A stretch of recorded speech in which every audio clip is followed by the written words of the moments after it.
Awesome. Welcome, everybody. Welcome to Pause and Pivot. So, right off the bat, just wondering, have you ever felt like you were giving your all in a relationship and somehow it still wasn't landing? You care, you're trying, you're showing up, and yet the other person just feels unseen. It's not connecting. And so, today we're going to look at what if love isn't just a feeling? What if love is actually more like a language? And for sometimes it could be a foreign language, right? So, welcome to Pause and Pivot, where big ideas meet real life. So, I'm Margarita V, host of Pause and Pivot, and I'm a workplace well-being specialist. And I love partnering with visionary leaders to transform workplaces from risk factors of health into spaces where people can really do their best work and truly thrive. And I'm so amazingly glad to have my co-host here today. So let's hear a little welcome from Archana and Colin. Hello. Hi, Maggie. Hi, Colin. Great to be here. I'm joining you guys from Southern California, and I am happy to bring my anthropologist lens to this conversation, and thrilled to be here. Can't wait. Woo woo. And I'm Colin, and I'm not in warm Southern California. I'm in freezing Wisconsin, and I'm actually developing a coherence coaching practice where I help people deepen their internal coherence, meaning alignment with themselves and reality. And I'm excited to be here too, because love, in my opinion, is that key center point that we all circle around and gain that deeper coherence. So this is going to be fun. I love it. We're all here to talk about love. Thank you to my amazing co-host. Oh my gosh. So today we're going to dive in, and here's what we're covering today. We're exploring our book of the week, which is The Five Love Languages by Gary Chapman. It's a goodie. I think it's from around the 1992. And so in this episode, what we're going to look at is the core idea behind love as a language, or the five languages. Then we're going to look at the five distinct ways people feel loved, why misalignment creates emotional distance, and how intentional communication can really strengthen connection. So, we're also going to share a free tool at the end so you can discover your primary love language. And along the way, we'll explore what this means, not just for romantic partnerships, but for families, friendships, and even workplaces. But you know how we work here. We like to broaden and like zoom this out to see how is this relevant, why this conversation matters now. So this book was written in 1992. It's been some time now, right? So if we look at the state of marriages in America, it looks very different. If you look at some statistics and research, and over the past 50 years, research says that today, only about half of US adults are married, compared to about 70% adults who were married in 1960. They say that people are marrying later, around the age 30 for men and 28 for women. So that's nearly 8 years later than previous generations. And there's a lot of reasons and factors for that, right? But overall, divorce rates have actually declined since its peak in the 80s. Surprising, right? It's encouraging. But guess what? The stats are still not so good for the second and third marriages. They still carry significantly higher divorce rates. And one trend I found really interesting that is rising, you might guess, is what researchers are calling gray divorce. So if you have gray hair, you're at a higher risk. Couples over 50 are separating at higher rates than ever before. So, bringing this into the context of what's actually happening in the field of marriage, what does all of this tell us? That not all marriages are failing, right? But that relationships today require more emotional awareness, communication skill, and intentional connection than ever before. So, and that's exactly where this book steps in, because if people are speaking different emotional languages, and we don't even realize it, how are we going to be able to love deeply and still be able to be with each other completely? So that's what we're covering today. Okay. So the book, let's get into the book. So Gary Chapman is a longtime marriage counselor who noticed after hundreds of his clients that he was working with, he noticed a recurring pattern in struggling couples that at some level both partners were genuinely in love with each other. They wanted to make it out. They were trying, they were doing things, but they just weren't speaking the same emotional language. And that's where he came up through. Now, this is a counseling lens, not a research based. And so this is where the book is structured into 5 love languages. And we're going to do a deep dive into those 5. So you'll know those 5 languages. And again, stay to the end where you'll get the code to then take the quiz and determine what is your primary love language. And so his intent was very simple in this book to offer a practical framework that helps people express love in ways that are actually received, okay, not just giving love, but received. And I'd love to just read his dream from the book, okay? So he says, I dream of a day when the potential of a married couple in this country can be unleashed for the good of humankind, when husbands and wives can live a life with full emotional love tanks and reach out to accomplish their potential as individuals and as couples. And I love this part. I dream a day when children can grow up in homes filled with love and security, where children's developing energies can be channeled to learning and serving rather than seeking the love they did not receive at home. This is gold for his intention and the way he's positioned his love language idea. So right now, if you're watching this recorder, our viewers, just grab your wellness journal, your notebook, and write down, what's coming up for you right now. What's one word that's coming up for you when you think about love language and how you're giving language? Is it well received? And how you're possibly receiving, open to receiving love from others. Don't overthink it. Just write down that one word and we'll come back to it at the end. All right. So that's a quick intro into what we're here to talk about. So Archana and Colin, I'd love to hear from you. What are you most curious to dive into about this book? What's coming up for you guys? Well, my my wife and I went through this years and years ago, and it was initially at a time where I was incredibly unaware of the emotional body and the uniqueness that each human has in how they approach their emotional reality. I was so stuck in my hyper rational brain that if it didn't make sense to me, then it's probably not real. And it really didn't go well when we started talking about this stuff. Over the years, as I've become a more functional, emotional human, it's been this makes total sense to me now. We actually have conversations about this. We identify the love language of our children, the love languages of people important to us, and we actually use this on a regular basis between ourselves, outward looking versus not just between us, because I feel like we've resolved that a while ago. Thank you for sharing that. He does go into that this is not just for couples, it's for all relationships. So, yay. Awesome. Yeah, that's really powerful. Wow, that's amazing, Colin. I actually learned of this book and his work, Gary Chapman's work, actually at work. So it was in a professional setting, and it was for a professional development program. And it was really to promote harmony, professional harmony, so it was incredible. It was such an incredible tool. And I saw its impact,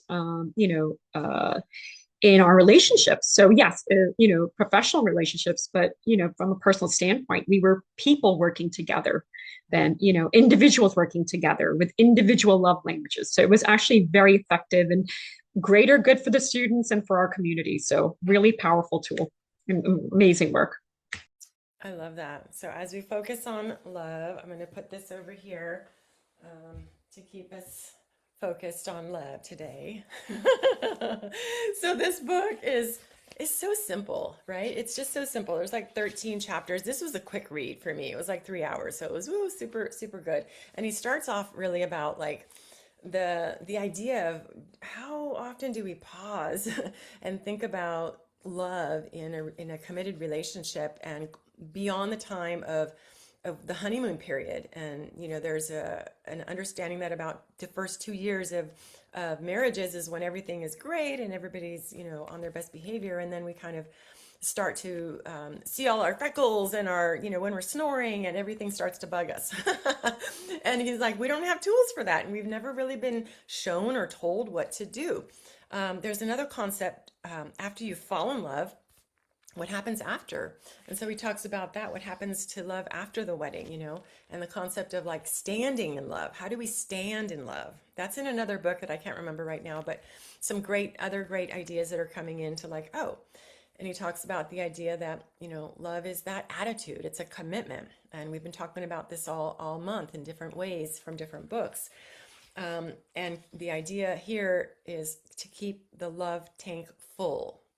We can't give love if we have an empty tank, and we can't give the type of love that people aren't wanting to receive. We're not going to fill their tank. So he uses that sort of idea and image throughout the book, which is really great to ask us, like, how do we fill up on love?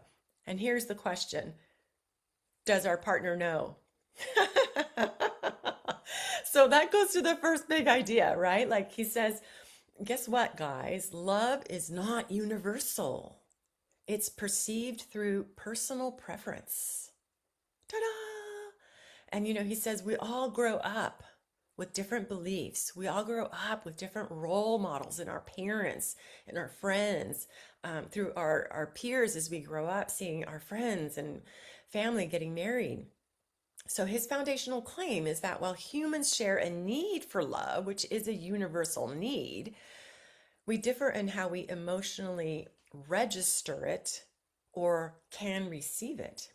And so he came up with this idea. Again, it's based on his counseling methodologies and experience, and not so much based on pure research, but it's highly correlated with areas in psychology around attachment theory, where secure attachment, requires that sort of responsiveness.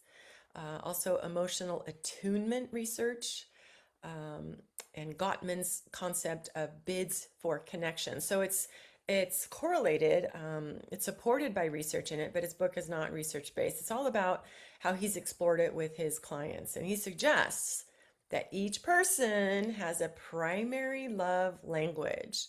Like if it was a foreign language and you speak love, you have a primary language. So we'll get into the 5 in just a minute. But just curious how that's landing for you guys to think about. All our life, we're walking around and we're all speaking different languages. And maybe think back when we were frustrated with people, or we weren't feeling like they were showing love to us, and maybe they were in their language, but we were not able to interpret what they were trying to share with us. So it could be all a misunderstanding. I'm curious to see how we're going to go with learning this new love language. What comes up for you guys with that concept of like everybody's walking around with a different language? I grew up in a household where my parents had an arranged marriage, 56 years.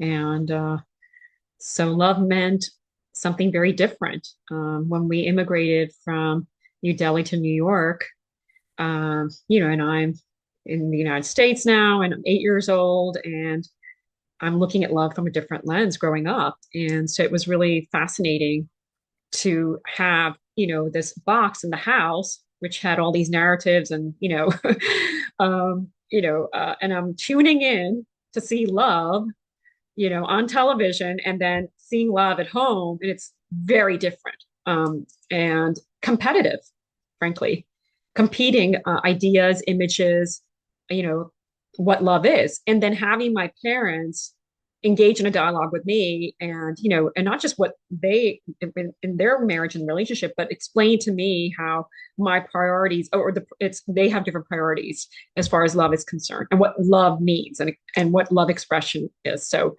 totally different, two different languages. So I grew up in a multilingual home when it comes to love. Complicated but fascinating. I mean, it was amazing. I think that's it's very, it means, to me, what you just said means that you've really thought this through with regards to your family. As I thought about it, so my parents, mixed race, my from the 1960s, which was unusual at the time, especially from my mom's background, who was from a very structured Mormon religion, fifth generation Utah, and she ended up in New Zealand serving in her church, and met my father, a Maori, one of 14 kids. And the one thing that I do know about my parents and felt deeply, because I was the oldest, and so I witnessed their relationship, they were passionately in love. I mean, they were just in love. And so, Urchina, in regards to watching TV, I'd be like, oh yeah, that's them. Oh yeah, that's them. Oh yeah, that's them. And then, of course, I could also see them as they fought and argued passionately as well. So I always really expected to have that big heart blown up experience, and thankfully I got it, with my wife. But as they got older and the kids started to leave, and now they had lost that burning fire, and now they're actually getting to know each other. And as that started to happen, it was like, so I got to watch the passion burn, and I got to watch it burn out. And it really was heartbreaking, because I just feel like that this information in this book, oh my God, it could have helped them so much if they could have found it earlier, could have helped them so much. That's amazing. I love how the different cultures do bring in that different lens, and how do we sort of stitch together our own way of bringing our values from our culture, from our parents, as we're growing up in this new culture. So that in between place is going to be something we're really going to be focusing on next month. So we're excited to continue the conversation in this. So, to wrap up, big idea number one. The idea of understanding a love language is the deeper psychological principle is that love is felt when needs are met in a way that feels meaningful to the receiver. So when the needs are met in a way that feels meaningful to the receiver. So let's go ahead now and take a deep dive into the 5 love languages. Okay, we're going to show a few slides here so we can introduce the key concepts. Okay, so big idea number 2 is let's just do an overview of the 5 love languages according to Gary Chapman. Okay, so what are the love languages? The love languages is going to look at some key ideas that love is not just felt or a feeling, it's expressed and received in different ways. So just opening up to the idea that just how we feel love is not how everybody feels it, and recognizing that we tend to give love the way we prefer to receive it, but it may not be both ways. And that when languages don't match, our effort doesn't equal the impact. So giving ourselves compassion for the efforts we're trying, and just opening up, standing back to understand that the different ways that each person can both give and receive love. So the concept of love languages is that, as we mentioned, we all grow up learning a native language of love from our primary family and relatives and friends, whoever we're around, and that the language feels natural. And so we just kind of automatically think that everybody feels that same way. And it almost becomes that invisible language. Later, we may learn what he says other dialects, or our secondary love language, what we've adapted to, or what we learn from our peers and role models in later stages in life. So again, his purpose in this book is to help us to understand the kind of love that is essential to our emotional health. So there's a lot of different layers and levels to love, but he's talking about the focus on emotional health. And so here we are, the 5 love languages. What are they? They're going to be the words of affirmation.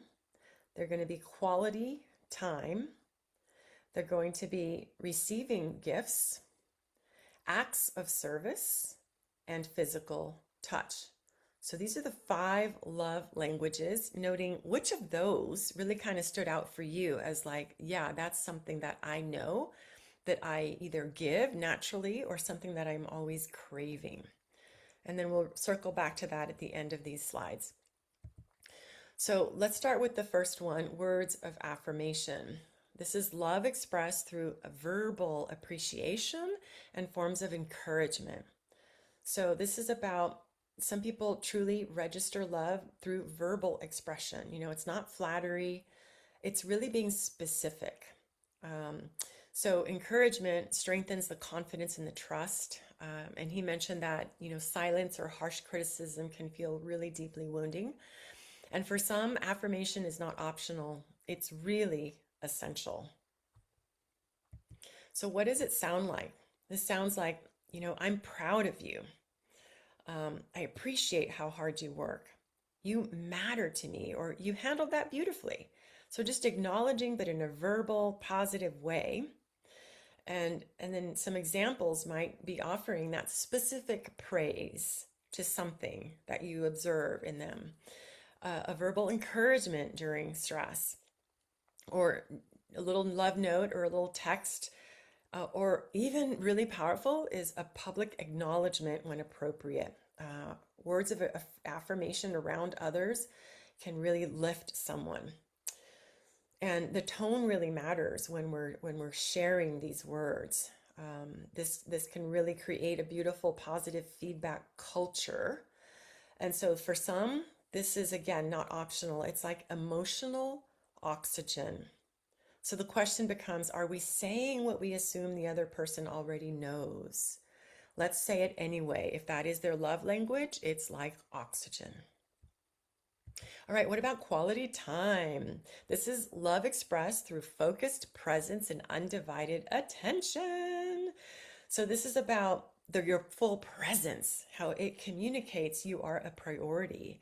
Not watching TV or be on your iPhone, you know, recognizing distractions can feel like a rejection, or you're not worth my focus and intention to be here. So valuing, creating shared experiences, how this builds connection and memory. For some, again, attention and quality time is the clearest form of love. So for someone with this language, you know, they're going to look at, what does this sound like? Let's put our phones away and talk. They want to hear, tell me more about that. Or I want to hear what you're thinking. So can you see they're fully present, they're looking, they're focusing, and then they inquire, let's plan something just for us. It's the focus, the intention, and not multitasking. So the examples again are eye contact and active listening. You're showing this is priority. You're scheduling by your value of your one-on-one time. Your shared activities without multitasking, saying you mean a lot to me. And prioritizing meaningful conversations, not just surface chatter. So this language reminds us that attention is currency. In our distracted culture, this one might be the most radical, because the deeper invitation is, are we physically near people but mentally elsewhere? Again, for some, nothing says love more clearly than, I'm here with you.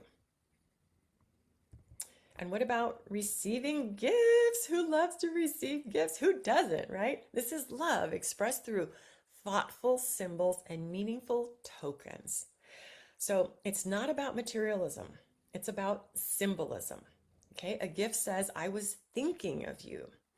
It's about thoughtfulness made visible. It symbolizes remembrance and intentionality. It's not about price or pricey gifts. It's about meaning. For someone with this language, the gift represents, you were on my mind. So these are tangible reminders that anchor emotional connection. So what does it sound like? Someone says, I saw this and thought of you, or I remember this was important to you. So here it is. I brought you something small. This made me think of you. Any of these that are saying, this is about, I was thinking about you. It's the token that says, or that holds that emotional weight. And those examples could be a small, meaningful surprise of your favorite, card or candy or sweet or a sticker, remembering important dates, or remember to bring a small little tiny souvenir from when you were gone, or a handmade or personalized item.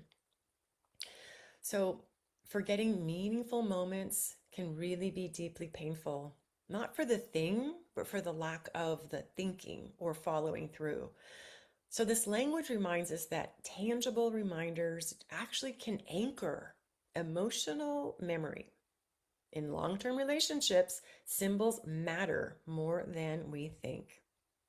So which of these are landing with you guys right now? Are any of those? Or how about acts of service? So acts of service is love expressed through helpful actions and practical support. It's love in motion. It's the belief that actions speak louder than words. And these types of actions help to reduce stress and mental load, right? Helpfulness communicates, I see the burdens and the chores and the duties that you're carrying. And he cautions that broken promises or lack of assistance can feel especially disappointing. And again, for some, if this is their primary language, love is most clearly demonstrated through the doing. So for someone wired this way, when you lighten their load, you're speaking directly to their nervous system. What does it sound like? It says, you're not alone. I took care of that for you. Let me handle that. You don't have to worry about that. I've got this. So they're lifting your duties, your burdens, right? But it can turn into resentment if it's not done with that open heart and that intention, that volunteer intention of giving. It must feel voluntary. So it could be like completing tasks without being asked, or sharing responsibilities consistently, or maybe anticipating the needs during stressful seasons, and especially following through on commitments.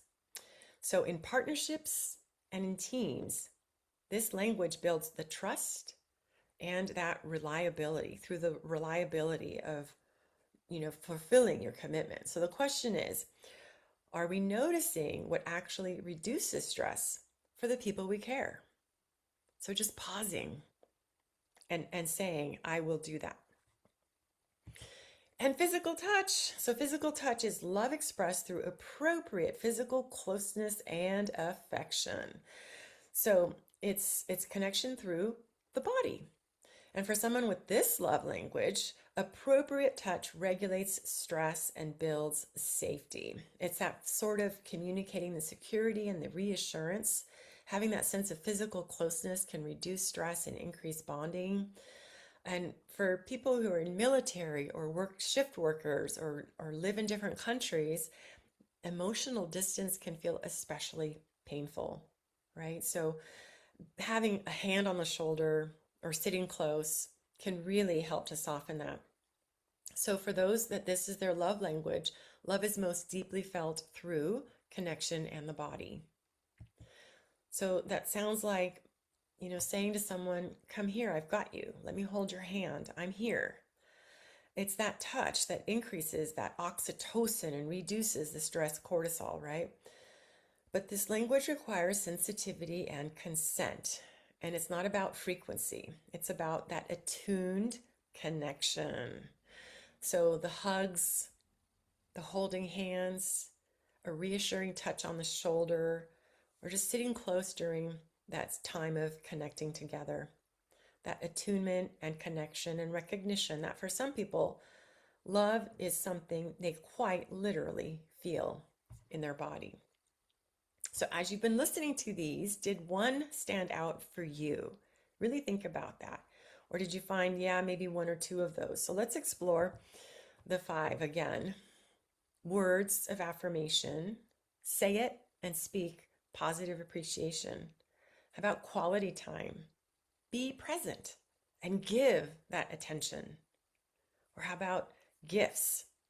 That's about remember it and make it visible. And what about acts? Acts of service. Just go into action and do it. Show care through action, and physical touch is to acknowledge the importance of physical touch. Just hold me, feel it, offer a way to connect. And so, to get your love language, recognizing that everyone understands their love language, we begin by asking which one is your love language. And so he offers a free quiz that anyone can go online at 5lovelanguages.com. There's a QR code here to find your primary love language. And he reminds us that most people will have one primary language, while many people will have a strong secondary language. And the first step, of course, is in awareness, so that we can begin to acknowledge and deepen those connections while we learn to communicate what love language we speak. So that wraps up our quick look of the 5 love languages. Any takeaways? It's such a great practical framework. And I immediately thought of my kids, and each one does have a love language. And I'm so attuned to that now. As I mentioned, I was introduced to this book in a professional setting, but I immediately took to it because I was like, I see it. I see each one of my children's love language. And I was just talking to my daughter about that. And sure enough, it's still the same. That's the other thing. It's interesting how there's a consistency in that love language. Even with, as they're getting older, they still have that's similar, the same need as their primary. And with a secondary may change, but I see that in their relationships as well. That's another interesting, thing that I noticed, that's something that is consistent through all their relationships. So that's actually beautiful to see. So, thank you, Gary Chapman. What an incredible framework. Yeah. What about you, Colin? What stood out for you? Anything? Well, yeah, I struggled when we first got the book and we took the quiz and stuff. I struggled claiming one because when my wife and I first met, so as someone gets to know me, I typically tended to take up most of the oxygen in the room when I was younger. I try and mitigate that now, but when we were first together, that's how I rolled. And she was the exact opposite. She was perfectly fine to just sit and witness. And from my perspective, we were a perfect couple. But as I took the quiz, I really struggled to nail it down because I began to realize that physical touch was really high priority for both of us. The moment where you maybe not expecting it, and all of a sudden a hand on an arm or a touch, and all of a sudden you're like, oh yeah, you're there. That's awesome. And I think that was really one of the big ones. But acts of service became a big one for us because as we got older, and I mentioned it before in other podcasts, we're caregivers. We're caregivers of our boys. And just that moment where you've got all the stuff you've got to do, and all of a sudden you look over and she's done it, and you're like, "Oh my God, I love you so much, thank you." So it's interesting, Urchina, because I was wondering if, as we mature, if our love languages change, but I feel like that as you face different challenges, maybe your love language. I don't know, but it's made me wonder. Yeah. I think context does impact and inform our love language at different, as you mentioned, different stages as caregivers. Yeah, definitely. In my relationship with my parents, and then how I approach love, right? And I am so attuned to each individual's needs now that I wasn't before. So that's what Gary Chapman did for me when I, was introduced to this work because I am more mindful of it. Absolutely. And I think it just makes for, I'm just more present in my relationship. So it's almost like I just give acts of service as my languages. Externally, this is what I choose to do. That's awesome. Can I be so bold as to ask you, Maggie, Yeah. About what? about your love language? Oh, you mean I had to reveal? No, I'll tell you what. Jim and I took the test yesterday because we're like, I'm curious because we can't assume. And here's the thing. Gary says, um, he proposes that most people have one dominant and possibly a secondary love language. And again, it's not backed strictly by academic research, and he says the primary language predicts satisfaction. Broader relational research consistently shows and supports what he's saying about the relational stability, how physical affection increases bonding, shared time increases emotional closeness, and acts of support reduce relational stress.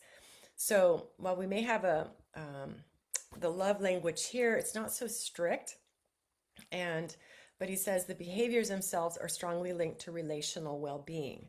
Um, and we want to share that because this isn't a science-based book. So don't take this as gospel, okay? This is like just from his counseling and the big macro idea of common experiences he's been seeing in people. And if we can just have the lens to say, in general, people speak different languages. So are we, number one, aware? So that's when I turned to Jim and I said, let's take this. So we did. And that leads us to our big idea number 3, right? About misalignment. Because here we are, 26 years into marriage, and we're like, are we speaking the same language? And the answer is no. So I am, my top one is receiving gifts, followed by words of affirmation. And he saw that, and I'm like, oh, that's why you always like really get excited when it's Christmas. Just like, oh my God. And his were not those at all. So his were acts of service and quality time. So we talked about it and we're like, we're literally reviewing those times where we're at odds. And so the big idea next is like misalignment. If we're not yet aware of the idea that there are different languages, we're walking around with different languages in our heart, in our body, and our mate who we've been with for a quarter of a century, and yet we haven't interpreted, we haven't realized that he's talking and I'm talking this, and we're trying to figure out why we aren't connecting. So yes, there have been times of misalignment, and it's as simple as that awareness of number one, who are we? What will fill our love tank, as Gary Chapman likes to say, and the importance of understanding non-judgmentally why we have frustrations in our relationships, right? So he calls it the misalignment. The misalignment is what creates emotional distance. Like we said in the beginning, you could be trying and doing these things and wanting to connect. But Colin, in your work with coherence, it's all about knowing the vibration, the energy, the attitude, the intention that you bring. And with all of that energy here, if the other person isn't able to interpret that or receive that, there's going to be a misalignment. So he says when our love tanks are empty, that's especially the time when even the smallest little irritations can just escalate and everything is blown out of proportion and people break up out of nothing, over that little straw, the little straw that broke the camel's back. So when we have conflicts, he says, remember, it may not be about incompatibility or this is no longer working or the love is gone, but about unmet emotional needs. He talks about in his book the many, many couples who we saw that were married for 20, 25, 30 years, and they were 2 feet out the door ready to get divorced. And within a few weeks or 6 months, they were trying these simple little techniques in here. And all of a sudden, they were back to feeling something, no longer being numb or having that chasm with emotional distance. And so it really is about having this relationship science, and being able to translate, perceiving what it is that our mate is craving, how they perceive love, and how we're willing to really play into that and speak their love language. So, how about that? Love tank. How are we filling our love tank? Are we communicating our true needs in a nice request method? Not demanding, but requesting. And are we being mirrored, Or, yeah. So, misalignment, what do you guys think about that? A new view of when we have odds in our relationships. Well, I have to say, Urchin, I'm impressed that you're that attuned to your children's love languages, because I can still remember when like I say, when my wife and I did the tests and stuff, and then as our daughter and even our sons, who they struggle to communicate, but as our daughter got older, this one day my wife says, well, her love language is gifts, right? And I'm like, no, I don't know that. She says, oh my goodness. Do you not see that anytime she wants to express her love for you, she's giving you stuff? And I'm like, oh my gosh, I get it now, but that doesn't mean to me what it means to her, And so thankfully now my wife has coached me up into, hey, we need to gift her something now, because gifts, they don't do it for me, And all I'd been doing was telling her, using my words of affirmation, and that was my, with her, that's what I was giving her what I like to get from her. So anyway, yeah, it's an interesting process. Yeah, no, you're so right. It is an interesting process. And I think I'm um, just reminded as you were sharing that, from a cross-cultural perspective, I mean, not necessarily talking about romantic love, but talking about relationships, right? And public and private, right? Demonstrated love, cultural expressions of love. And it's interesting, even just specifically in instance of my daughter, um, time, quality time is her love language. And it really boils down to how she finds it disrespectful if I'm not working, in alignment with her expectation of, she sees it as disrespect. And that's almost from a cultural lens because, you know, um, romantic love, passion, deep respect over passion. That's the framework my parents brought me up with. It's all about deep respect and duty, social duty, um, and honor and honoring that in relationships. Speaking of relationship science, so and that's something that my parents cultivated, and it's something that I saw as a challenge in our relationships in different, in our orbit, in our families, where I did see evidence and incidents of grade divorce, and it was disheartening.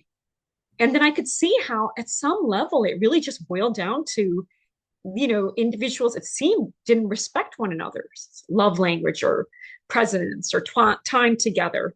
And the place value of respect changed, and there was a misalignment, and it was almost like a seesaw. And I get that in relationships sometimes, one person has like is up here and you're looking up to that person, and then sometimes it's this way, right?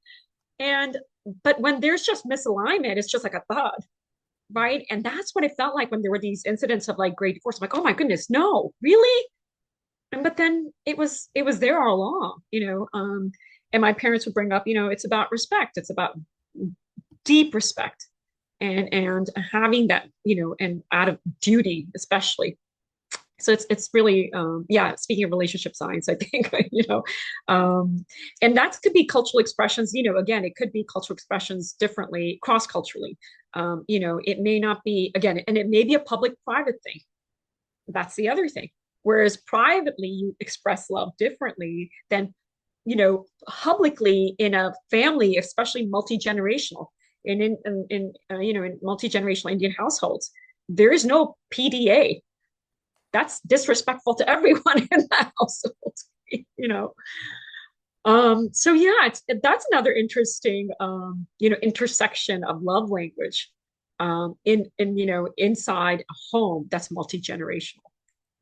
So Yeah. curious to see, yeah, how that Yeah, and configures. you're talking about the PDAs. When Jim was in the Navy, in the military, I was used to holding his hand and all this stuff, but no PDAs. We're not allowed to hold hands. We're not allowed to kiss. And I would just, it took me years to like realize that. I'm a Latina, we're like puppies. We hang around each other and we're just like that, right? So that was really hard to get used to in the beginning. And just to wrap up this idea of like, understanding, getting to know our love language and knowing how to communicate it with respect and as requests, not demands, he recommends. And knowing our partners, our friends, our kids, their love language, and then just being curious and checking out those ideas, what it sounds like, what a simple example might be. It doesn't have to be a huge change. It could be just one little new way that you're saying something or showing up to connect to them. And this is what happened with me and Jim yesterday. We were walking around and then he likes to do this high intensity part where he goes up and down stairs. There's like this long stairs and he likes to run it. And I'm just like, I'm usually stretching and I'm like waiting down there for him. And I'm like, this is what I'm going to stretch. And then I thought, oh no, this is quality time. So I said, okay, I don't want to do it. But the thing about it is doing something with someone that is important to them, and you're doing it with the intention and the quality time or the positive energy. You're not doing it resentfully, right? So I didn't really want to, but I just walked up those stairs and he had the biggest smile. Because here he is running up and down, and I'm just like walking, and I'm just like, I'm doing this for him. And he was just, that's all it took. And just for hours later, we are connected. And so, my friends, it can be just that small. It takes us to be present, to have that awareness and the willingness to have the attitude of how can I show love in their language. So I hope that brings hope, That's love. recognizing, yeah, yeah, Yeah, sorry, I was just gonna say that's so lovely. And I think, that's the thing. In that moment, you were decoding, mm-hmm, right? I yeah, think that's the other thing, when marriage happens, right? When there's romantic love, right? So people are bringing two households, regardless of what, cross-culturally, you're bringing, for instance, my husband grew up with his own set of, his own culture, even though we're both Indian, love language, what he observed, what he experienced, right? And I had to decode that. That's the thing. I think that's, there is a marriage of households happening because there's family culture individually, even though he was Indian, but they expressed love differently. They spoke different love languages. They had different values. So I kind of felt like initially we had to decode that, because we're bringing those, that set or our coded love language. So there was a lot of decoding happening. But I think that out of respect, that's what you do. You yeah, take time to decode, and in a moment like yesterday, right? yeah. And meet the person there and Meet them. mirror that. Yeah. And again, so simple, and the shift in energy was immediate, palpable, and lasting. So if we do that once, twice, three times a day, positive psychology says what, 3 to 5 times, these positivity resonance moments that we can have with our loved ones, maybe 5 to 7 for married couples. But just to balance that out so we keep our love tanks full, and like Gary said, so we can be high performance. When we feel love, When we're in love, we can climb any mountain, right?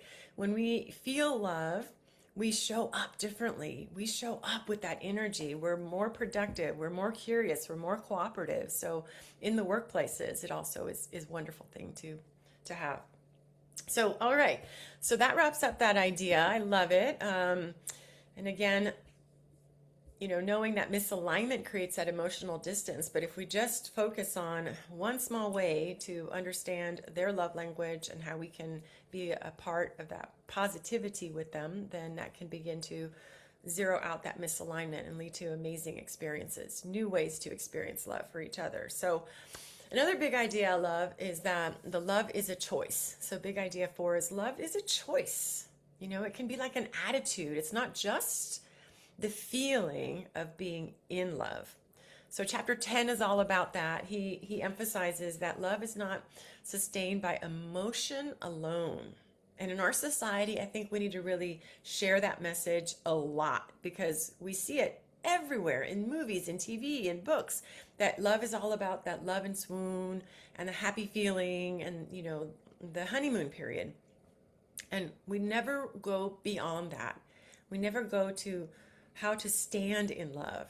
So he really argues that intentional acts, especially when feelings are low, whether we're not feeling well or our partner is not doing well, these intentional acts to realign build relational resilience.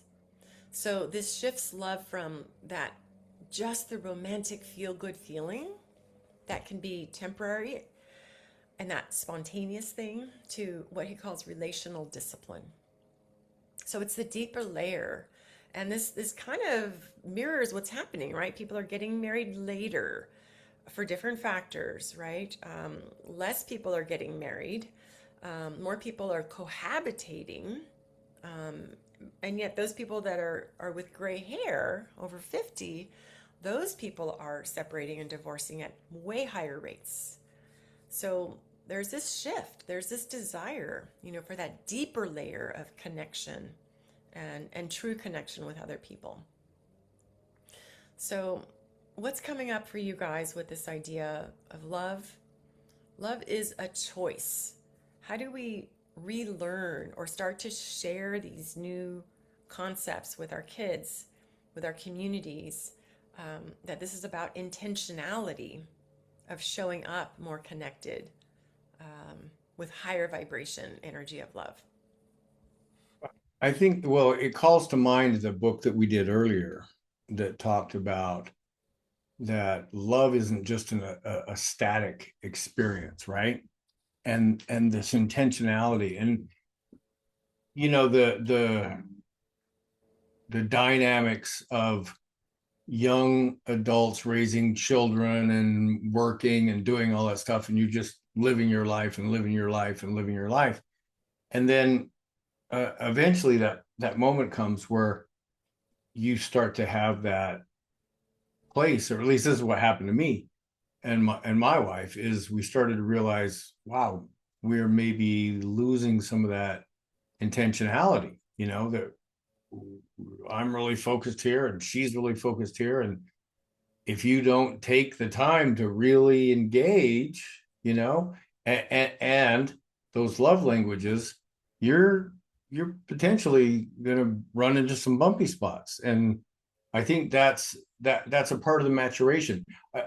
Urchina, I have to admit, that moment where you said, I wonder if it's a different love language in the home versus in public. And I had never thought about that, but yeah, I have to admit that there's probably something there. But also in the maturation, you talked about how your kids have seemingly maintained the same love language as they've gotten older. And I have a sense that my wife and I have, but it is different. It's I don't know, this is a really interesting conversation. It's really got me kind of spinning through some things here. All of our conversations are, right? And I think you were talking about, was it Love 2.0? Barbara Fredrickson? That was one of the other books we Yeah, did. Love 2.0 is the one that really I could relate to so much, that you can express, oh, we're so in love, and then you just have to express that you're so in love on a consistent basis. It's not a express, oh, we're in love, and then if you just leave your intention at the door, it's not the same. No. So Gary gives us 5 ways to explore. And if people watching are you're dating or you're going out on a first date or something and you're like, I have no idea. It's like go through these 5 love languages. Try one little thing with each one and see how your date responds, right? And this will give you an early clue about this person. And he says a lot of the times the opposites will actually date. And it's great in the beginning because you're riding the high wave of being in love, but you're going to crash when you get out of love because now you're like not speaking the same language and you're wondering, why is everything terrible now? So he says, give yourself grace. This is just about understanding that when we're in love, we're out of our head crazy. We're just like dopamined up and like just all these amazing feel good hormones and oxytocin is flowing everywhere. So we're under the influence of love. So when we're out of the influence, who are we when we're more cerebral, And so the opportunity is to say and be curious, how can we just connect through these love languages? And so he provides again that free online assessment. So we're going to share the code here. We really encourage you to just be curious and check out what is your primary love language and then get curious. Bring that awareness first to yourself. And it's not about labeling ourselves or others. It's really simply about increasing awareness, right? And that's what we do here. We just want to increase awareness about the amazing ideas in books. One book can change a life. So we hope that this conversation has, piqued your curiosity about the love language, how it's showing up in your life. So as we're wrapping up today, let's return to what we explored.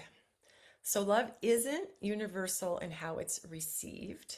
It's perceived through personal preferences. And then the 5 love languages give us now that broader vocabulary, different ways to potentially fulfill the emotional needs of our partners and kids and everyone in our lives, right? And to understand that misalignment often just signals miscommunication.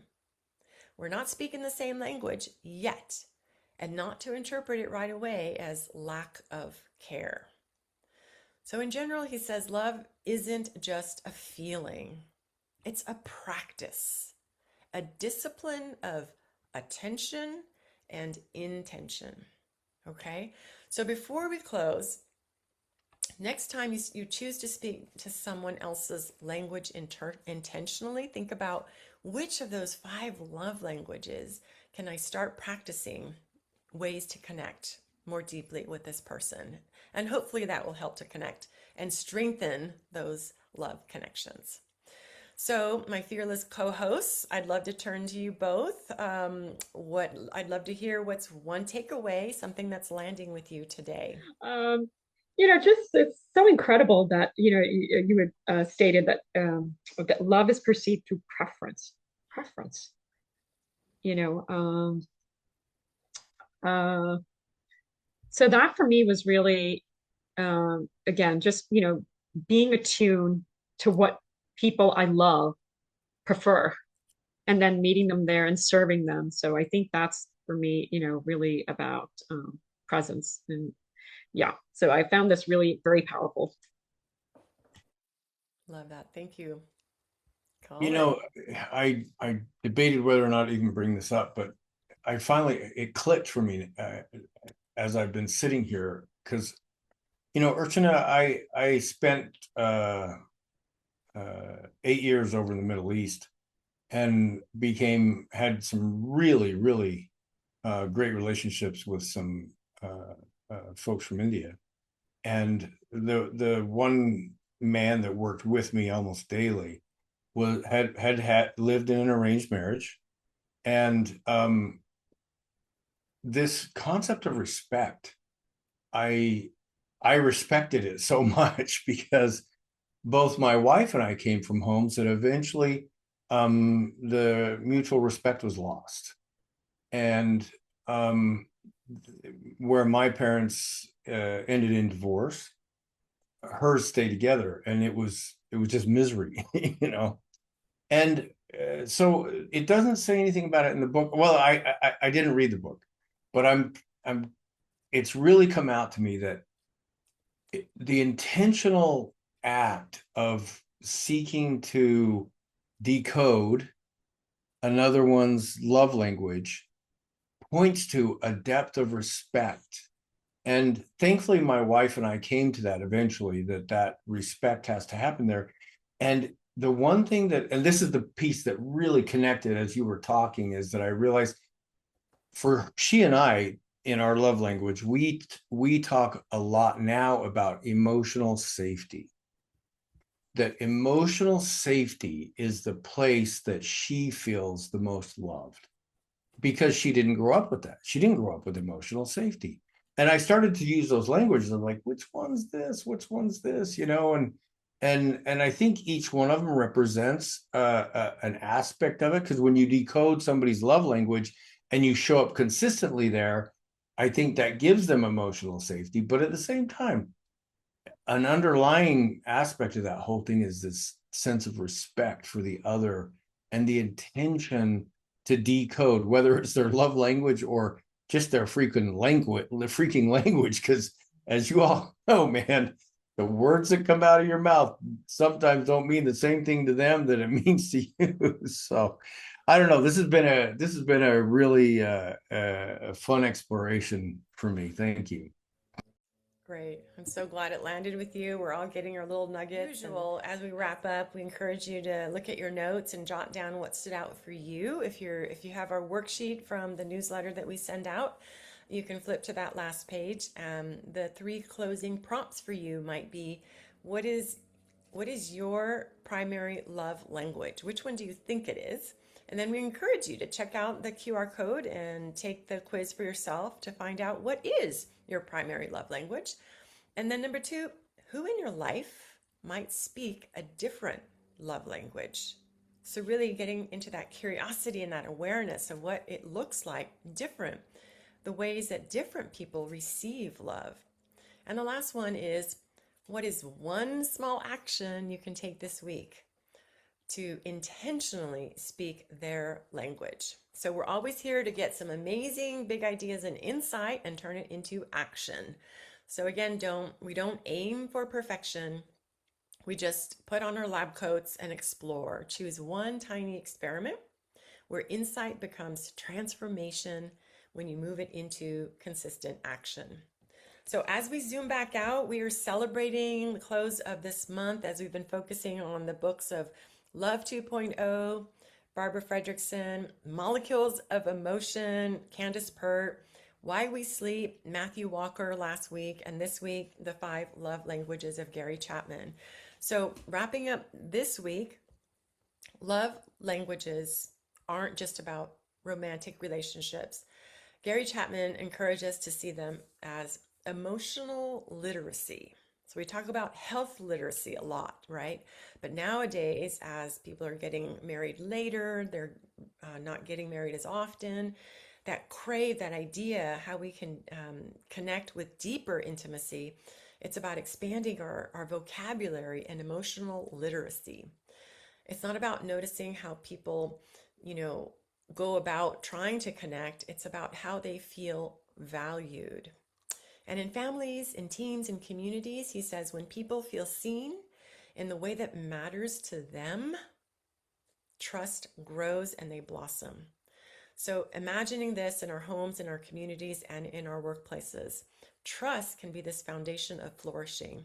And this is why conversations like these matter, where we bring our different perspectives from culture, from experiences, from theories and research, not because they're trendy, but because they are practical. And in a world that often feels fragmented, practical connection is really radical, right? We want to make them small, simple, easy ways to explore these ideas. So we encourage, check out the book if it landed with you, explore insight into action. And your invitation for the week is to just take one idea, have one conversation, try one experiment, speak one sentence, or do a random act of kindness that you might normally have left unsaid or undone. And then just notice what shifts. So that is our book for this week. We hope you enjoyed it. And again, in your worksheet, you can write down how this book landed for you. Is this one that you want to add to your reading list? If so, are you going to buy it, get it at the library, or get it on Audible? And write down your basic ideas and takeaways from this book. So before we close, next month, March, we're doing something special. So in honor of International Women's Day on March 8th, we're going to be focusing and launching our new book series under the term of Mujerista March Madness. Okay, so we welcome you to join us to listen in for a full month exploring feminine wisdom, everyday genius, and the essential qualities of grounded leadership. We're really, really excited. We're going to be diving into historical women leaders across the ages. We're going to be looking at Latina voices and current trends in our society, how that's showing up in our society and lived experiences for Latinas and women of color. We're going to look at the psychology of feminine strength, and we're going to end the month with a really curious book on yoga and the quest for the true self. So we hope you'll join us. It will be a celebration of rooting down to rise up. Okay, a look at how feminine leadership qualities like intuition, collaboration, emotional intelligence, courage are not soft traits, they are essential traits. So if this conversation stirred something in you, next month we're going to expand it. So thank you, my friends. Thank you so much for joining Pause and Pivot today. This is where we pause, not to stop, but to pivot towards what matters. Thanks so much for being here. See you next time.